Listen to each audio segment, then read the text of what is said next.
Muy buenos días, hermanos en Cristo y María. Una mañana más aquí para compartir la palabra dulce de Dios con todos nuestros amigos en casa. Esta palabra hoy tiene que tocar nuestro corazón y moverlo a una verdadera conversión, un descubrir nuestra esencia como cristianos, quiénes somos, para quién y para qué hemos sido hechos. La primera lectura sigue siendo tomada del primer libro de los Reyes en el capítulo 17, esta vez versos 7 al 16, y es la continuación de lo que leímos ayer.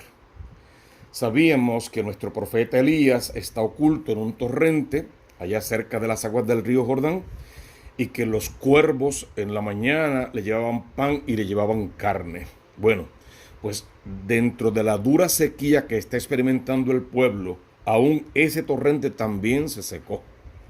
El problema es que Elías no puede regresar. Jezabel, la esposa del rey Ahab, lo está buscando para matarlo y si lo encuentra, lo va a matar. Y Dios ha prometido protegerlo y hasta ahora lo ha hecho bien y lo que Dios promete lo va a cumplir. Por lo tanto, lejos de pedirle a su profeta que regrese, le pide que se dirija hacia Sarepta. Y allá se va a encontrar con una viuda a la que vamos a conocer justamente así, como la viuda de Sarepta, a la única que el profeta Elías fue enviado en tiempos de sequía, así como pasó con Eliseo, al único leproso que fue enviado fue aquel sirio. En este caso, él llega a la tierra de Sarepta y se encuentra con esta viuda de hecho, la cual está en sus faenas, su faena de última hora. Está recogiendo unos cuantos trozos de leña para volver a su casa donde dejó a su hijo muy enfermo y va a prepararse con la última harina que le queda y el último aceite que le queda. Va a prepararse una hogaza de pan. Ella y su hijo como puedan se la van a comer y luego ya se echarán a morir porque la sequía no da para más, no permite más. En esto llega el hombre de Dios, el profeta. Uno pensaría que va a solucionar su problema inmediatamente, le va a llevar pan, le va a llevar carne de aquella que el cuervo le dio a él, qué sé yo, cualquiera cosa como esta. Sin embargo, hay que ver la historia de verdad, en la realidad y en el milagro. En la realidad es que el hombre de Dios se presenta como un energúmeno si no lo mira simplemente así ante la situación. Mujer, ve y búscame un vaso de agua. Espérate, hombre de Dios, estamos en sequía. No hay agua, ni para mí ni para ti no hay agua. Y la poquita que tengo de verdad no te la puedo dar. Tengo un hijo muy enfermo. Sería en la realidad la interpretación y la respuesta de la mujer. Sin embargo, fíjense que el profeta de Dios pide el vaso de agua y ella, que no sé de dónde lo va a sacar con lo poquito que le queda, se dirige a buscar ese vaso de agua. Y el profeta, lejos de felicitarla, que bien lo haces, olvídalo, solo quería probarte. No, añade a su petición. Bueno, y ya que vas para allá de viaje, por favor, hazme una hogaza de pan y tráemela. Yo siempre imagino la escena de esta manera. La mujer tratando de llenarse de paciencia que no tenía, que no le quedaba. Dentro de la desesperación, la sequía, el hambre, su hijo enfermo y este hombre fastidiando. La imagino con el trozo de leña en la mano, volteándose, más con ganas de rompérselo en la cabeza que otra cosa. Y sin embargo, respetando todavía que era el hombre de Dios, le intenta explicar. Solo tengo una medida de harina, un poquito de aceite. De verdad, voy a hacer una hogaza de pan. Mi hijo enfermo y yo nos la vamos a comer, nos echamos a morir. No tengo pan para darte. Y él, completamente irracional, le responde: no importa, tranquila, ve, haz la hogaza de pan, pero tráeme la mía primero. Juro por el Dios de Israel. Y ahí está la diferencia. Porque ya no habla el profeta como hombre de Dios, habla el mismísimo Dios de Israel. Él es el que promete que el aceite no va a menguar y que el saco de harina no se va a acabar. Pero eso lo dice en el nombre de Dios. Eso es palabra de Dios. Eso es promesa de Dios. Eso es profecía. Eso viene del Señor. Ya no es su criterio, no es su antojo, no es su gusto, no es su presunción ni su soberbia, no es su humanidad. Ya ha mezclado la promesa que Dios le hizo a él. No está hablando en nombre propio. ni está declarando nada por Dios. Está diciendo lo que Dios le dice en su corazón. Y se lo está diciendo como una opción. Lo tomas o lo dejas. Lo aceptas y vas y me haces la hogaza de pan y me la traes, o no me la traigas. Entonces, al no cumplir con la parte que Dios te pide de confiar en Él, entonces Él no tiene por qué darte ni aceite, ni agua, ni trigo, que es lo más que tú necesitas en este momento. La mujer fue e hizo tal como el profeta le decía, contra toda esperanza. Humanamente parecería una tontería, una irracionalidad. ¿Cómo vas a dejar a tu hijo enfermo sin comer para que este mal llegado de última hora tenga una hogaza de pan? ¿Cómo puede ser eso? Eso puede ser si has oído la promesa de Dios, si la has acuñado en tu corazón, si le has creído no al profeta, sino al mismo Dios, y si esperas en que la promesa del Señor se cumpla. Que tenemos una terrible sequía, sí, física, emocional y espiritual. Una pandemia que nos está acabando. Algo que llegó de la nada y se apoderó de todo. Y que nos está dejando sin aliento. Y ha demostrado que falta comida en el mundo. Sobra por un lado, pero falta donde hace falta que esté. Es como cuando hay sequía y llueve, donde la lluvia no hace nada, pero no llueve en las montañas, en las cuencas, donde realmente la lluvia se va a almacenar y servirá para algo. Hay mucha comida, pero no está en las mesas de quienes realmente tienen hambre. Tenemos una pandemia terrible, pero tenemos la voz del profeta Elías, la voz del profeta Eliseo y de todos los profetas, la voz de los profetas del siglo XXI en la iglesia y la voz verdadera de Dios que sigue resonando y diciendo: yo estoy contigo todos los días y hasta el fin del mundo. No vuelvas en loco creyendo en la palabra de Dios solamente así porque sí, y dejen el encierro, déjenlo todo, olviden, no le crean a nadie, hagan su vida por su cuenta, rompan las reglas para que vean el poder de Dios. No es así, porque ese no es el poder de Dios. Ese es el querer de unos cuantos. El poder de Dios se manifiesta en la obediencia, en la mansedumbre, en la verdad. Se manifiesta en el orden y en la disciplina, en el acatar su voluntad, aunque nos parezca irracional, como en este caso. Y si eso sucede, entonces Dios va a llenar tu fanega y tu barril, los dos, el barril de aceite y la fanega de trigo. Va a aumentar tu fe y tu esperanza contra toda otra esperanza. Se va a quedar contigo y de tu parte. Y sabemos que hay un milagro más que sigue a este. El hijo de la viuda fue curado. Tú y tu familia también serán tocados y curados. ¿De qué enfermedad? Del pecado, de la muerte, de la miseria, de la maldad, de los celos, de la envidia, de la vanidad, de la hipocresía, de la falta de fe y de tantas otras cosas que necesitamos curación y liberación. Entonces, en la primera lectura tenemos que pedirle a Dios, primero, que entendamos nuestra sequía personal. Se llama pandemia, llámese como se llame, que entendamos nuestra sequía personal. Y que nos demos cuenta de a qué voces le estamos haciendo caso. Qué profetas supuestos estamos escuchando. Y si estamos haciendo caso a un hombre que está más perdido que tú y que yo por los afanes de un fanatismo ciego, o si estamos tratando de buscar entre todas las voces disidentes la voz del buen pastor, del verdadero Dios, el que habla a través de la palabra y el que le dejó ese legado a su iglesia. ¿Qué voces estamos escuchando y con qué animosidad? Porque hemos repetido hasta el cansancio. En estos momentos no nos hacen falta fanáticos de última hora con interpretaciones personales y acomodaticias. Nos hace falta gente capaz de escuchar en su corazón la voz de Dios y hablando menos de Dios, haciendo más lo que Dios quiere que hagamos, y a través de ese testimonio de vida, de perseverancia, de fidelidad al Dios de Israel, a través de eso alcanzar la misericordia de Dios y la obra de Dios en nuestras vidas.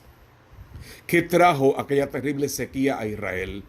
Los Baales, los dioses falsos, la idolatría, el falso evangelio, la mala interpretación. Eso fue lo que trajo esa sequía. ¿Qué trajo la pandemia a tu vida? Descúbrelo, enuméralo. Tú lo tienes que saber.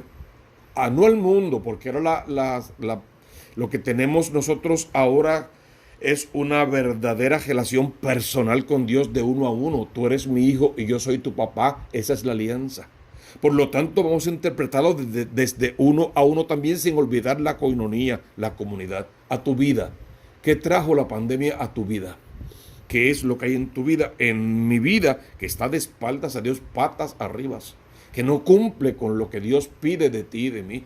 ¿A qué Dios falso le estamos sirviendo? ¿Qué tipo de idolatría tenemos en nuestra propia vida? Y quizá lo más triste de todo es descubrir que yo me he levantado desde la palabra de Dios, pero soy un pequeño Dios capaz de querer usurpar el puesto del Dios de Israel.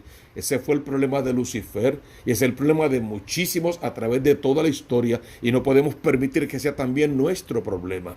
Es la obediencia al Dios de Israel, es la predicación del Evangelio del Dios de Israel y es la manifestación del Espíritu Santo a través de la iglesia que el Cristo vino a fundar. Fíjate cómo lee el Salmo responsorial de hoy. Señor, no te alejes de nosotros. Pero ¿de dónde brotaría esto? De un Dios que lleva siglos diciéndonos: hijo mío, no te apartes de mí, no te alejes de mí, no te alejes de mi voluntad, no olvides mis palabras, no olvides mis promesas. Dios lleva siglos hablándonos de esa manera, y ahora somos nosotros, después que hemos dado la espalda, los que estando cayendo por ese torrente seco. Ya el torrente está seco, podríamos interpretar incluso el torrente de gracias. Hemos secado la capacidad de recibir esas gracias y bendiciones. Entonces tenemos que unirnos en un clamor, en un verdadero clamor, pero repetimos, no un clamor que da órdenes a Dios y que pone a hacer a Dios lo que nosotros queremos y lo que nos da la gana. Un clamor de abandono total y absoluto. Señor, no te alejes de nosotros. Tú que conoces lo justo de mi causa, Señor, responde a mi clamor.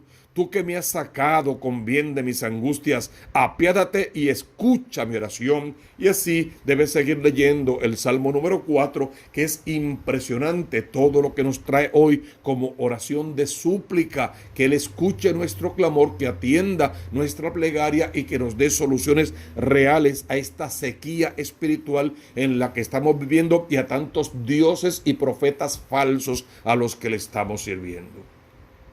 El Evangelio de hoy es hermoso, es particular. Es la secuela de las bienaventuranzas, o sea, todavía es parte de ese sermón de las bienaventuranzas, según San Mateo, esta vez en el capítulo 5, versos 13 al 16. Jesús dice a sus discípulos: ustedes son tres cosas y deben entenderlas bien. Son la sal de la tierra, son la luz del mundo y son una ciudad puesto en lo alto de un monte. Y rápido tenemos que ir a la interpretación de esos tres términos, de esa simbología. Lo que pasa es que en el mundo moderno pensamos en sal y pensamos en el buen gusto de una comida, casi en algo decorativo sobre nuestras mesas. Comer con sal, la sal exacta, es espectacular.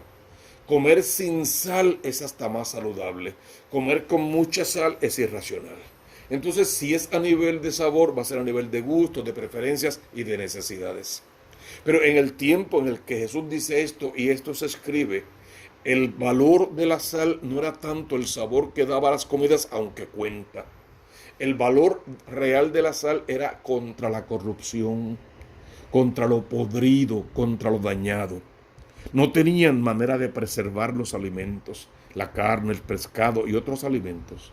La sal, el verdadero sentido de la sal era ayudarles a preservar contra la corrupción, contra la muerte, contra el echarse a perder. Entonces el cristiano tiene que ser aquel que impide que las almas se pierdan, se deterioren.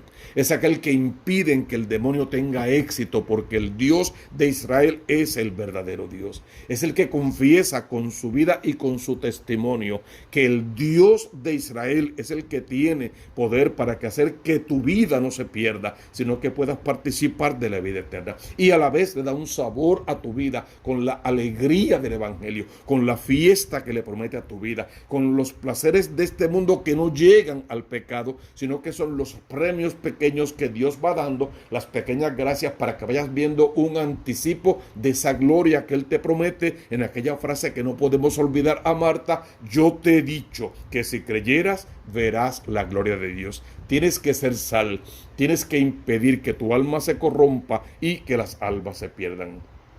Tienes que ser luz del mundo. Y una vela no se enciende para meterla debajo de la cama o debajo de una olla. Pasa que pensamos solamente en una vela y también está la luz del sol. Y si quieres hay una luz más potente, la luz de Cristo. Pero la luz que Cristo te pide que tú seas y en la que brilles hoy no es luz propia. No es que se vean tus encantos, tus maravillas, tus dones y tus talentos. Aunque eso tiene su premio y también vale la pena. Es que se vea la luz de Cristo. Es que quien te mire pueda ver a Jesús. Es que le ilumines el camino a los demás para salir de su oscuridad. Es que tú no permitas que la oscuridad del pecado del otro te afecte, te toque, te bañe o venga a opacar la luz de Cristo en tu vida. Eres luz cuando iluminas el sendero y haces que otros caminen no sobre tus huellas, no seas tan creído, sobre las huellas de Cristo. Cuando predicas con poder, con tu voz, con tu estilo, con tu forma, con tu manera, con tu capacidad, con tu inteligencia, pero que en fin de cuentas a lo que prediques no sea a ti, sino al Cristo de la gloria, al verdadero Cristo. Y la intención no sea traer adeptos o hacer élites, ni cosa por el estilo, sino ni proselitismos, sino para que atraigas almas a Cristo, para que se enciendan en la luz de Cristo y a la vez también sean sal para la vida de otros. Y la ciudad puesta en lo alto del monte significa que no eres tú solo, que eres tú, que soy yo y que es el otro, que somos una coinonía, decimos siempre, una comunidad, y una comunidad de testigos más que otra cosa, no de fanáticos, no de falsos profetas, no de evangelios acomodaticios y mal predicados, no de evangelios rebuscados y puestos a la orden, como en un cervicar, a la orden del que va pasando y coge lo que quiere y rechaza lo que no le gusta. No, es el evangelio en su plenitud y en su totalidad, y es el cumplimiento de todos los mandamientos de la ley de Dios. Que brille la luz de ustedes ante los hombres, para que viendo las buenas obras que ustedes hacen, den gloria a su Padre que está en los cielos. La vida de Sarepta, la conversión comenzó realmente cuando escuchó el nombre del Dios de Israel, no cuando el profeta llegó y hablaba. Y en el Salmo responsorial lo que estamos pidiendo es que Dios no se aleje de nosotros, no que busquemos otros dioses falsos para sustituir a ese Dios a nuestro antojo. Y en el Evangelio 3 elementos básicos. Tienes, hermano, tienes que ser llamado, porque no es que vas a ser o me gustaría que fueras, es que tú eres sal, es que tú eres luz, y es que ustedes, comunidad, son esa ciudad puesta en lo alto del monte. Que esta palabra de Dios en esta mañana santa invada portentosamente nuestro corazón y podamos ver el rostro de Dios. Busca primero el reino de Dios con su justicia y lo demás vendrá por añadidura.